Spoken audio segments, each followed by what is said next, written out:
Yo，歡迎返嚟火女的生活雜談啊！今日同大家講下我去 FreeCon 買嘢啊！今日我去咗最新嘅啟德嗰間 FreeCon，就係最大嘅，真係好好行啊！同埋今日個人流唔算太多，我仲即場做咗呢個99蚊會員添，99蚊有1年會籍，咁就可以享受佢嘅會員價啦。咁當然買得多就平得多啦。以我呢個購物狂嚟講，又中意買家品嘅人真係開心，超開心！好，咁我介紹下買咗啲咩先。首先咧就係有呢個，知唔知係咩嚟嘅咧？其實係一個新宿嘅晾水架啊，瀝水架，即係你洗完碗碟之後咧，去晾乾佢嗰啲咧，可以擺喺個星盤嗰度嘅。一陣間示範一下，咩 size 嘅星盤都得啦，因為佢新宿啊嘛，300 yen。然之後有呢個500 yen嘅，係咩嚟嘅咧？好似一個盒咁樣。其實咧，佢就係你放喺一個雪櫃嗰度做一個櫃桶咁樣，睇下佢啱唔啱用先。喺我個雪櫃度啱唔啱用先。再有一個咧，就係呢個微波爐嘅煮食煲啊！呢個喺網上都超級好評啦，就係講嗰個長方形嗰個咧，折咗之後110幾蚊。我就因為有2個人啊嘛，所以我買咗個大。同埋大嘅圓碌碌咧，我感覺好似好開心咁樣啊，好似真係一個鍋咁樣，好靚仔啊！聽講煎炒煮炸咁樣都得㗎，去研究下佢可以點整，擺喺微波爐度就可以做到煎炒煮炸，幾靚仔！用會員節嚟買就好開心啦，平咗好多啊！原本係277，但係咧會員節咗之後就180幾咁樣咯。好抵啊，抵咗好多啊！之後就買咗個證件套，呢個證件套都係300 yen，因為咁啱我個證件套都好難，所以之後索性換嗰個。有幾款顏色嘅，有粉紅色啊、粉綠色啊，好似有米色咁樣。普通一個新宿證件套咯 ，OK。之後仲有一個遮套啊，我已經即刻擺咗我把遮入去啦。佢係咁樣，入邊係毛毛嘅，可以吸乾你把遮嘅水，我覺得咁樣幾好，幾企理。因為我其實以前都會攞啲膠袋去袋住嘅，但係而家雨季啊嘛，肯定成日落雨，攞呢個好似吸水咧，好似唔知，我覺得好似開心啲，把遮好似保養得好啲咁。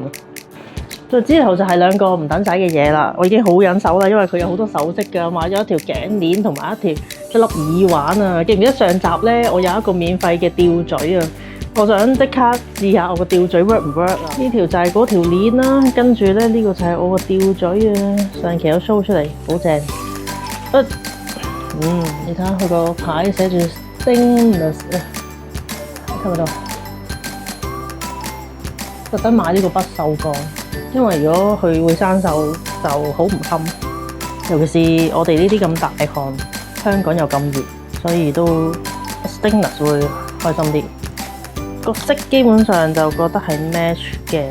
之前喺嗰啲首飾鋪度睇嗰啲 K 金鏈都好貴咯，所以FreeCon 見到呢個都好啊，平平地。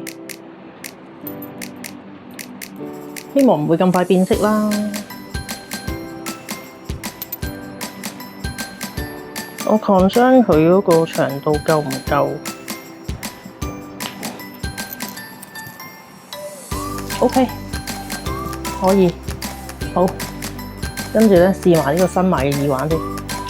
我本人就最中意戴圈圈耳環，因為個耳珠有少少好似向前反咁樣個形狀，所以中意啲墜少少，但係又唔好太重，太重會墜到個耳窿垂晒落去。呢個好似小資女孩咁樣，有少少，小資女孩有少少矜貴 feel 嘅。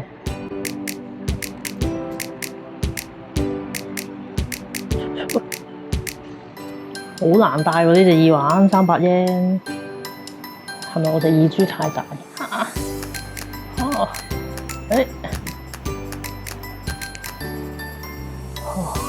戴完啦，第一次喺鏡頭前，係咪都 OK 啦，300 yen 就對耳環超抵，好忍手啊！淨係買一對，係啊，唔好買咁多飾物，飾物真係冇用，家品可以買多啲。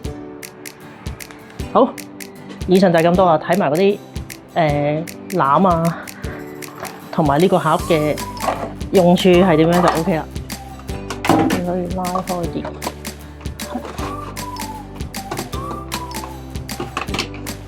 當你洗完碗嘅時候，可以咁樣擺喺度過夜。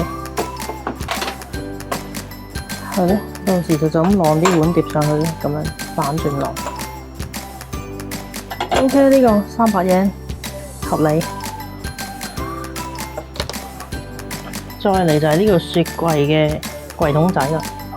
嗱，呢個咧又真係有點而微妙，呢個雪櫃，因為佢下邊你又唔知擺咩好，跟住咧呢一個櫃桶咧，你可以擺啲牛油啊、芝士嗰啲落去嘅，譬如我咁樣擺。但係假設你想擺個大盒嘅咧，又唔得嘅喎，棘住咗。所以大盒係唔得嘅，大盒你照擺翻上去上邊。好，閂櫃桶。嗱，跟住佢揈下，搓下，你要將佢去移翻嚟平均咧，好似冇咁挫。係有少少唔需要㗎，呢一個我覺得對我個雪櫃嚟講係唔需要，除非你用下邊呢一格大格嚟裝呢個格啦。咁但係下邊大格都會裝啲高身嘅飲品㗎嘛，所以呢個唔使啊。係啊，奉勸大家呢一個雪櫃架係唔需要啊。遲啲有機會可以分享埋點樣用呢個煲。係啊，有機會可能喺 IG 嗰度分享啦。